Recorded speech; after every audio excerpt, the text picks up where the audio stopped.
बहुत समय पहले घने जंगल के बीच एक आश्रम था। उस आश्रम में एक महान तपस्वी ऋषि रहते थे। उनका नाम था ऋषि वत्सदेव। वे बहुत शांत, धैर्यवान और ज्ञान से भरे हुए थे।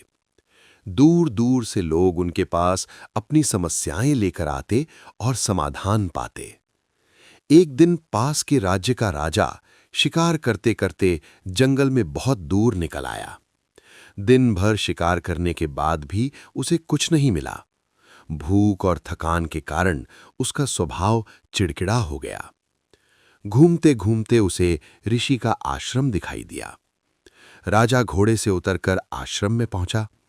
उस समय ऋषि वत्सदेव गहरी ध्यान साधना में बैठे थे। राजा ने सोचा कि ऋषि उसका स्वागत करेंगे, पर ऋषि ध्यान में लीन थे।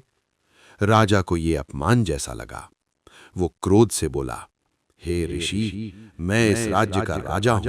तुमने मुझे देखकर भी कोई स्वागत नहीं किया। लेकिन ऋषि शांत बैठे रहे।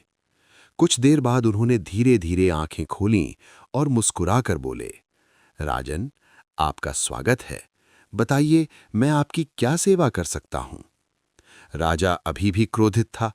उसने कहा, तुम जैसे साधु लोगों को राजा का सम्मान करना चाहिए। ऋषि मुस्कुराए और बोले, राजन, जब मन क्रोध से भरा होता है तब सम्मान और अपमान दोनों सही दिखाई नहीं देते। राजा को ये बात सुनकर और गुस्सा आया। उसने कहा, क्या तुम मुझे शिक्षा दे रहे हो? ऋषि ने शांत स्वर में कहा, नहीं राजन, मैं केवल एक सत्य बता रहा हूं। क्रोध एक आग की तरह होता है। जब तक वो जलता है, वो सबसे पहले उसी व्यक्ति को जलाता है जिसके अंदर वो पैदा हुआ है। ये सुनकर राजा थोड़ा शांत हुआ। ऋषि ने उसे पास बैठने को कहा और कुछ फल और पानी दिया। थोड़ी देर बाद राजा का मन भी शांत होने लगा।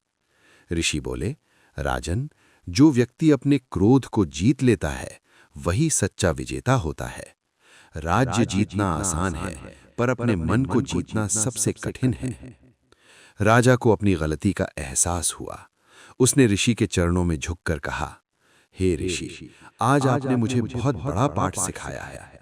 मैं अब अपने क्रोध को नियंत्रित करने की कोशिश करूंगा। उस दिन के बाद राजा का स्वभाव बदल गया। वो पहले से अधिक दयालु और न्यायप्रिय बन गया। राज्य के लोग भी खुश रहने लगे। प्रिय साथियों, लाइक और सब्सक्राइब करना न भूलें।